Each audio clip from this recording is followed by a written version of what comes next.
almost got this started. There we go. So like I said, my name's Lacey Cornelison, and I'm the project coordinator for the program. A little bit about my background is that I worked for 5 years out of college in a nursing home that was going through the change process. And so I have a background in social work and administration. And I work specifically with residents who have dementia. That was kind of my love and where I fit well within my work.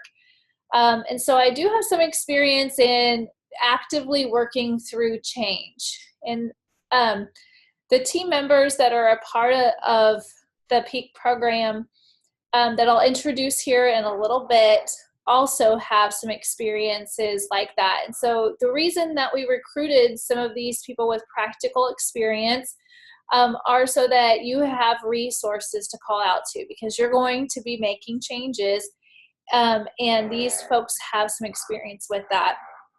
So I hope that you'll use the team both in your work now and going forward with the program. So the things that we're going to do today are to look at the program itself, help you understand what you signed on for and how it works. Talk a little bit about what you'll be doing in the foundation this year, the specific activities and expectations. And then we'll talk about some resources that are available on our website. I'll take you on a little tour of those and point out some important things. So some of you are likely familiar with PEAK. It started in 2002 as an education program and an awards program. In 2011, PEAK 2.0 was released. It became official in 2012 as a pay-for-performance program tied to managed care. It's funded by the Quality Care Assessment dollars. And so it's based on incentives, and we'll talk a little bit about how those incentives work in a bit. Now, this is KDAD's program. KDAD's developed it with a stakeholder group back in 2011, and they use evidence-based practice around person-centered care to develop the criteria that you'll be working with as a part of the program to really define what is person-centered care and figure out how do we measure this if we attach it to dollars. And so it's really their program, and they reached out to K-State to help administer the program for them because they didn't have the manpower to do it. And so you can look at the K-State team as really your personal trainers for person-centered care. And as if you've ever had a personal trainer at the gym, you kind of have a love-hate relationship with your trainer because they have lots of resources and information and knowledge to help you do the change that you're trying to make to get more fit or to lose weight or whatever.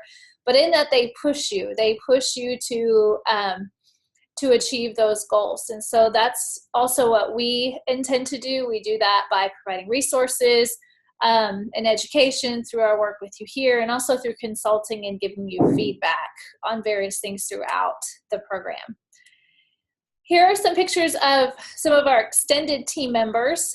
The main folks that you'll work with are myself, Judy Miller, who is used to be a DON.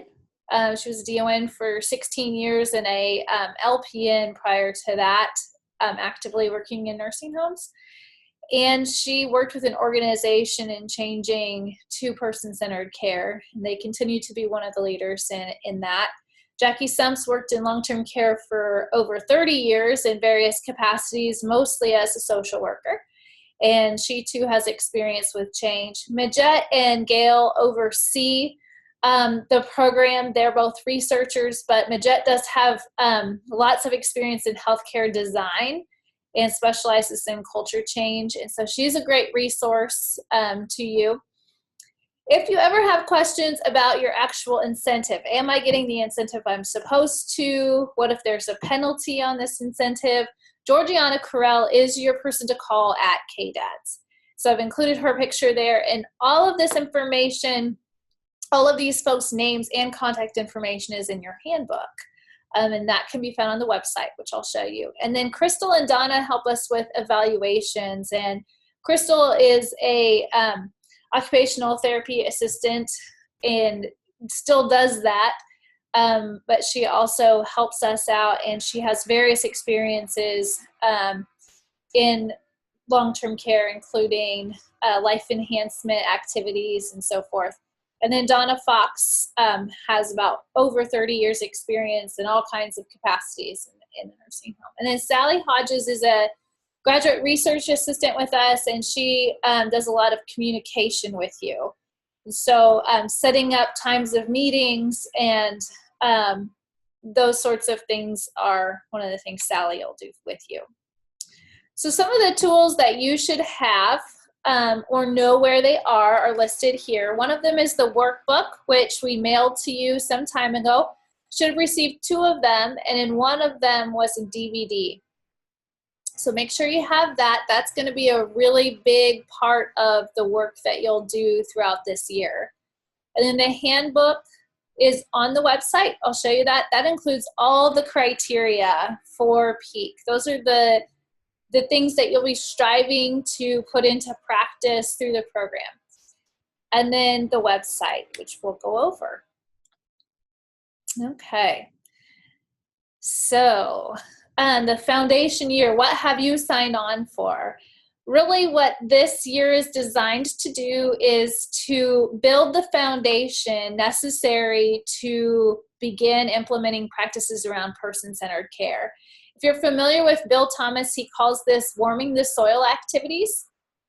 Because if you start a change without readying your organization for it, it will be less likely to be effective. And so doing some intentional things to build your team and to develop education and understanding of person-centered care are really important prior to making the change. And doing so will help lead to better success in those. This year is also designed to help you further understand the program criteria, which are really person-centered care practices that KDADS has spelled out a little bit further. And so we're going to go through those as a part of your work. So this is just a different outline or way of looking at the foundation year. And if you participate in all the activities associated with the foundation, you will achieve all the things listed here. So one of the things you'll do is develop your change team, which will actually be one of your very first assignments, and we'll talk about that at the end of today. You will attend a mentor home training. You'll pick a place that you want to go visit and spend time there, as well as learning about the criteria. You'll develop your team vision and establish regular meeting times for your person-centered care change team. You'll also get some education on person-centered care. You'll train your team with the video that was included in that workbook, as well as go out and receive some training from us through that mentor home training, as well as the action plan and leadership training. And then you'll also train your team internally on the criteria as well. And we have some resources to help you do that. One of the key components of successful change is leadership, and leadership at all levels of your organization. And so you'll also, through the action plan and leadership training, get some information on leadership and start assessing your own leadership skills as well as those of the members on your team. And then you'll start developing work groups and work teams to get ready to do the work of making change and implementing person-centered care. And so you'll work on selecting cores to work on for the next year in PEAK, pick some volunteer teams to begin being a part of that, and write an action plan, which will be kind of the culmination of this year. Will be turning in that action plan, outlining the work that you're going to do next year. So the actual incentive levels of PEAK are the foundation, which you all are in at 50 cents per resident per day. And then level 1 is the same level of incentive, but at that level, you're actively working on implementing the criteria in 4 of the 12 areas in the criteria. At level 2, you pass at least 3 of the core areas and continue to work on 4 more areas in the program. And level 2 is really a transition year, so you'll be at level 2. It's expected that you'll be at level 2 for multiple years. You really have up to 3 years once you get to level 2 to meet all 12 of the core areas. And once you do that, you then move on to level 3, which is $2 per resident per day. And that means that you are achieving all 12 of the core areas. So then your work shifts from actively implementing to sustaining those changes. And if you sustain those things, then you move up to level 4. And then if you demonstrate mentoring to other homes, you move on to the level 5, or the highest level of the program. All right, so now we're going to go onto the website, and I really find that the easiest way to get there, if you don't have this already bookmarked, is to just put Peak 2.0 into Google, and it's the first thing that shows up. So this is what you'll see when you get in there. And people ask, what is this, what are these pictures representing on here? Or why is there a picture of a vase with rocks in it on the website? And you'll actually learn what this is all about when you watch the Person-Centered Care training video. But it's a representation of Caleb's basket, which is something that Bill Thomas used as a analogy to help us understand the meaningful life domain within Peak. And it's a pretty powerful representation. And so as you watch that video, this symbol will make more sense to you. I'd say probably one of the most important buttons for you to really know is the program information button. If you lose your hard copies of, well, I should back up and say you should really print out a hard copy of the handbook. And this is where you do that. This includes the key information about the program and how it works. And so take a look at that, and then the criteria. This is really your keys to success in the program, is really understanding the criteria, which is what we're going to spend quite a bit of time on this year. So it shows it in outline form as well as listing it in full descriptive form. So these are the things that you're going to be asked to meet as a part of the program, and what we're going to help you begin to understand. The core considerations are kind of a companion to the criteria. So if you read the criteria for food, for instance, and you really don't understand exactly what it means or how you could make that happen in your home, go to the core considerations, because it gives you ideas and it helps explain the criteria further. So they're really hand-in-hand resources that go together. We'll spend some time looking at the core considerations, but it's such a helpful resource to you. So this is where you find those. There's also a tab here that shows you what homes are participating in the Peak program with the map. So if you want to know where the mentor homes are at, the information is listed here, as well as your home should be listed here as well. Levels 3 through 5 are the only publicly known information on levels. Below that, that information is not available to the public, but your participation is. All of the program staff contact information is also here on the website, as well as in the handbook. Then as you move along in the program and get ready to do action planning, there is also a tab with resources on action planning. There's instructions about it, which we'll go through with you live, but if you need it as a resource to refer back to, that's there, as well as some sample action plans. There's also some person-centered care resources. The video that you have on DVD that was mailed to you is also here online if that's helpful to you. If there's a staff member that can't get in to watch it, when you're there and you want to just give them access to it this way, that's a possibility. And then there's also different link outs to different resources around different subjects. We also have available criteria training videos, and we do not encourage you to show these to your staff as the main form of training on the criteria. We encourage you to do that live, but this can help your main team really have a resource where we're sharing information about the criteria live to you, so you can go back to that. And then also the newsletters.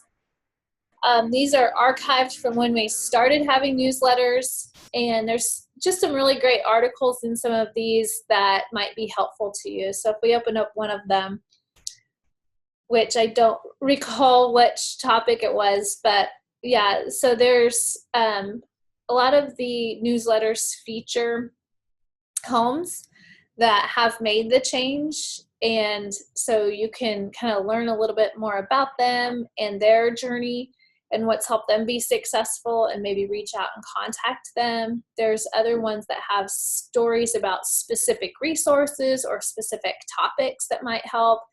This issue, for instance, had tips on preparing for your evaluation, which might be helpful later. And then webinars. These are links out to webinars that we've put on the different topics. So that might be something you're interested in. The resource Bathing Without a Battle and how to access that now for free, the advisory team. So there's lots of different things. If you've heard me speak at a conference, I've talked about some of the outcomes related to PEAK on satisfaction. That information is in the newsletters, as well as some of the health outcomes as well. The research information may be helpful to you as you're, say, trying to convince your board about why you're involved in PEAK, or your corporation, for instance. So we are going to make that resource available online as well. So look for that in the future, where you could print off a 2-page information sheet that you could hand to board members and talk about, or hand to your corporation. So hoping that might be helpful to people as well. So that is the website. And we'll jump right back here, and we're almost finished. So, listed on our website, also in your workbook, is how to get in touch with us. This is really important to have handy. This is the email address that we use as our main source of communication. Somebody's always checking it and will respond to you. One of the things that we ask of you is we do a lot of our communication through email. And so it's important that we have a current contact person for you. And you can have multiple. So if you're wanting to make sure things don't fall through the cracks, give us 3 or 4 names and we'll keep track of that. And everybody will get information that way. But if there are changes, somebody leaves, let us know that so we can keep that up to date. So now let's jump into the work of what's next. So if you go to page 8 of your workbook, you'll see assignment number 1. And that assignment is really to just build your team, to decide who's going to be a part of your person-centered care change team, and that's going to be actively involved in the work of this year and going forward. Then once you've established who that team is, you'll want to set a regular meeting time. And I would encourage you to think about doing more than a month, more than once a month, maybe every other week, maybe every week. The way that this year is structured, you'll have less work from the start, and then it will grow a little bit as the year goes on in terms of how much work that team will do. So as you think about that, you might space your meetings out a little bit further at first, but know that you're going to have to meet a little bit more regularly later on as your assignments pick up. And this work will be due in September when we meet again for Zoom meeting number 2. Between now and then, we will be getting in touch with you to schedule your mentor home training and sites. So be on the lookout for that. You'll get to respond with your preference of where you want to go and the date you want to go to that. You'll do that through Doodle, similar to how you signed up for this meeting. And so more instructions will come on that. As you're thinking about forming your team, these are some things that we encourage you to think about. Things like natural versus positional leaders. Don't just pick those people that are in administrative roles. Also look at people at all different levels of your organization who people listen to, who have influence over others. Those are your natural leaders, and you will want to include some of those folks on your team, even if they're not in positions of leadership. Think about who's interested in this, who's interested in person-centered care and has a passion for it. Recruit those folks. Try to achieve a balanced skill set on your team. We all know that there are folks who are really creative and come up with great ideas, but maybe aren't as good at the executing part or staying focused. So you need people on that team who also can help bring that team back and say, okay, these are great ideas. How are we going to do that? What would that look like? What steps would it take? So have a variety of different skill sets on your team to really balance it out. We don't want all idea people and not doer people. We don't want all doers and no idea people. So you want to get a mix. Think about including different disciplines. You certainly don't have to have every single discipline represented on that change team, because there's opportunities to bring people in along the way as well. Because we don't want to get our group too big where we can't work well together. Kind of a good sense of size is anywhere from 6 to 10 individuals. If you're a smaller organization, I'd really shoot more to the lower side, around 6. If you're a larger organization, you might be on that larger side, around 10. But don't get it so big you can't move and work. And the last bullet there that says bring troublemakers on board early. This sounds like quite a headache, Why are we going to bring the troublemakers on? Well, troublemakers don't go away, of course, unless you ask them to leave. But we would encourage you not to dismiss those troublemakers too early and bring them on board with the process. If you know there's that one person that this is really going to cause an uproar with, make them a part of the process. Get them involved in the education up front. Get them to the trainings. Because if they're hearing it firsthand and not secondhand, and being a part of deciding how this is going to look and how this is going to feel, likely you'll curb some of those troublemaker types of issues later on. And so you probably don't want all your troublemakers on the team, but do bring on at least one to that team to get them involved in the process. Okay, so going forward, like I said, these will be less of me talking and more of you participating. We'll send out some video content ahead of time that we encourage you to watch with your team together and discuss it. And then we will talk a little bit about the content of those videos together and field questions and just explore different things that are on your mind.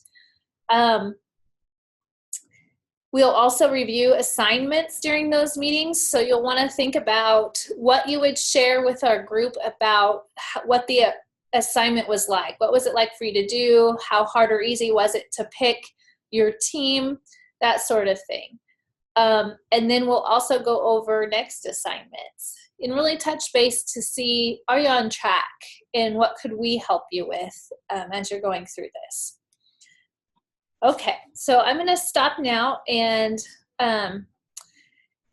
unshare this, and then you'll get the chance to ask questions here as soon as I open it up. There we go. So if you have questions, just simply unmute by If you're on the phone, *6, or if you're on Zoom, just click the little microphone at the bottom that has the red line through it to unmute and ask the questions.